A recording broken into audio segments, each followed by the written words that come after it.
Happy morning, students. I hope you all safe and good. Children, last class we started geometry. In geometry, you learned Pythagoras theorem and converse of Pythagoras theorem. Now, in our today's class, you are going to learn point of concurrency, medians of triangle, centroid, circumcenter, and incentre. Let me see one by one. Point of concurrency. Three or more lines in a plane are said to be concurrent if all of them pass through the same point. Just look at that. Here we are having three lines and all the three passing through the point O. So O is the concurrency of the lines. Next one, medians of a triangle. A line segment from a vertex to the midpoint of the side opposite to that vertex is called medians of a triangle. Just look at that. Here in a triangle ABC, AM is the median because it divides the opposite side into two equal parts. Next one, centroid. The point of concurrence of the three medians in a triangle is called centroid. Just look at the triangle ABC. Here G is the centroid. Now, properties of the centroid of a triangle. First property, it is always located inside the triangle. So, G we will get always inside the triangle. G means centroid. Now come to the second property. We have already seen that it serves as the center of gravity for any triangular lamina. And third property, the medians of a triangle divide it into three smaller triangles of equal area. And last important one, the centroid of a triangle splits each of the medians into two segments. The one closer to the vertex being twice as long as the other one. This means the centroid divides each median in the ratio of 2:1. Next one, circumcenter. The point of concurrence of the three perpendicular bisectors are called circumcenter. Just look at that. Here, S is the circumcenter. We can denote this by the symbol S. Now, next one, incentre. The point of concurrence of the three angle bisectors of a triangle is called incentre. Okay. Look at the diagram. In the triangle ABC, I is the incentre. Okay, children, we will see the exercise now. Exercise 5.2.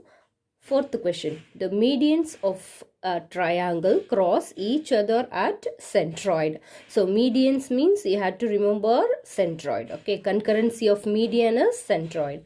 Now, come to the next one. The centroid of a triangle divides each medians in the ratio 2:1. Important one. 2:1, the ratio. It divides the median in the ratio 2:1. Now, next one. Say true or false. Third question. In any triangle, the centroid and the incentre are located inside the triangle. Yes, it's true. Centroid and incentre are always inside the triangle. Okay, so it is true. Next one. The centroid, orthocenter and incentre of a triangle are collinear. True. What is collinear? Three or more points lying on the same point. Okay. Next one, that is here centroid on point, orthocenter, incentre. 3 points lying on the what? Same line. Means it's a collinear. So, it's true. Now, next one, the incentre is equidistant from all the vertices of a triangle. No, it is not equidistant. So, it is false. Okay, children, we will see the next problem, which is 8th one. Identify the centroid of triangle PQR.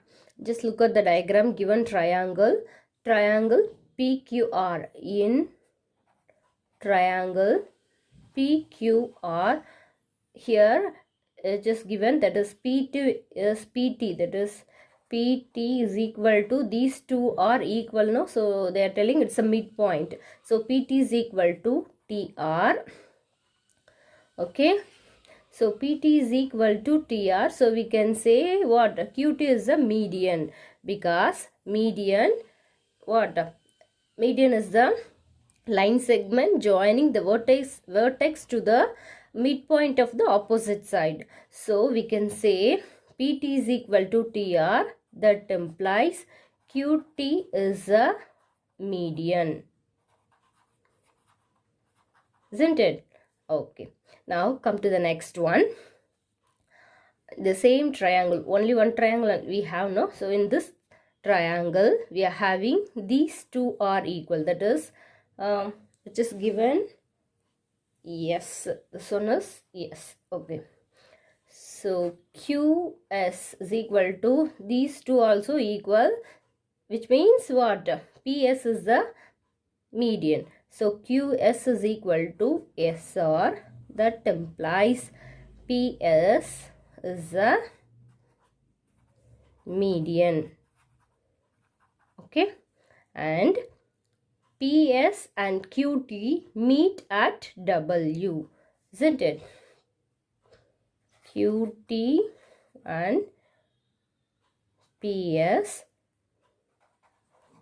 meet at W. Therefore, W is the centroid. Okay.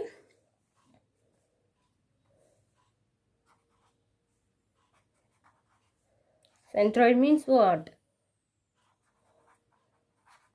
Concurrency of median is centroid. Okay, already we know these two are the medians. So these two medians meet at W means it will be the centroid, W. Okay, so W is the centroid. Next question. In the given figure, A is the midpoint of YZ and G is the centroid of the triangle XYZ. G is the centroid.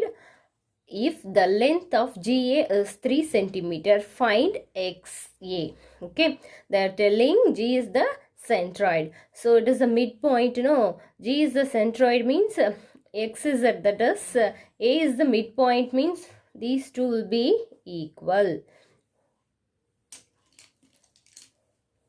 Now we will solve that. We have to find XA. This length we have to find. Okay. In the given triangle, in triangle XYZ, XYZ, A is the midpoint.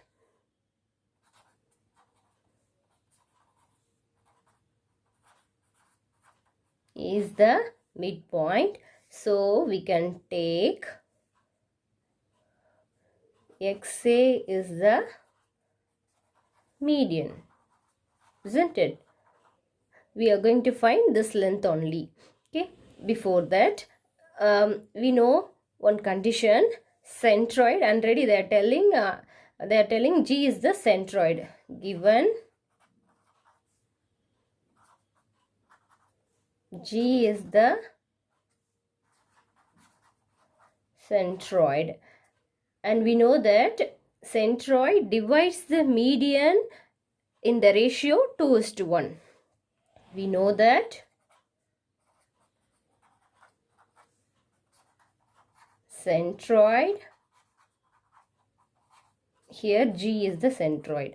Okay, and generally G we will denote centroid G. Okay, we know that centroid G divides the median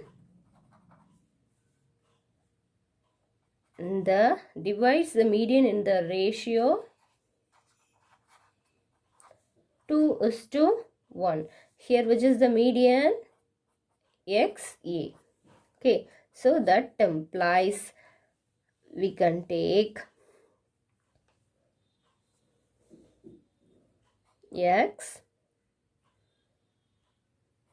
G How can we write?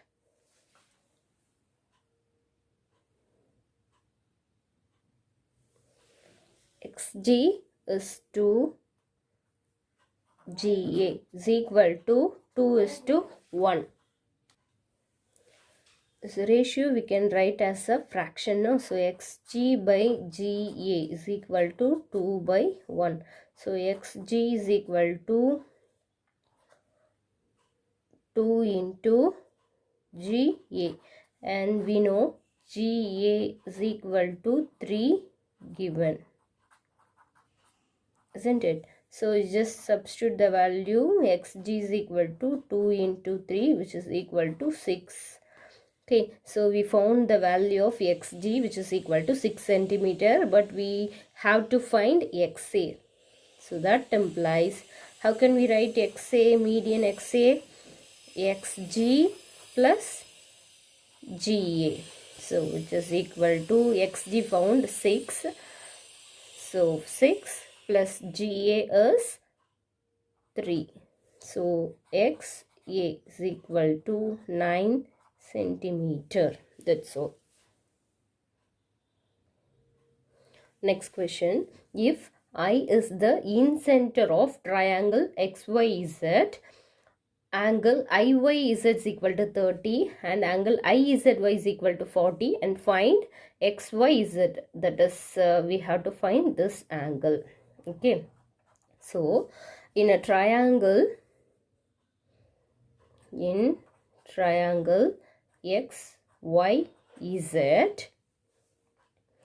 what is given? I is the incentre. I is the incentre. So incentre means it that is a perpendicular, that is angle bisector. YZ, that is sorry, not YZ, IY. Okay, which is the angle bisector. We know the angle IYZ is equal to 30 degree. IYZ, this angle is 30 and this line is the angle bisector. So angle bisector means this angle also 30. So angle IYZ is equal to 30 degree, which means what? XYI,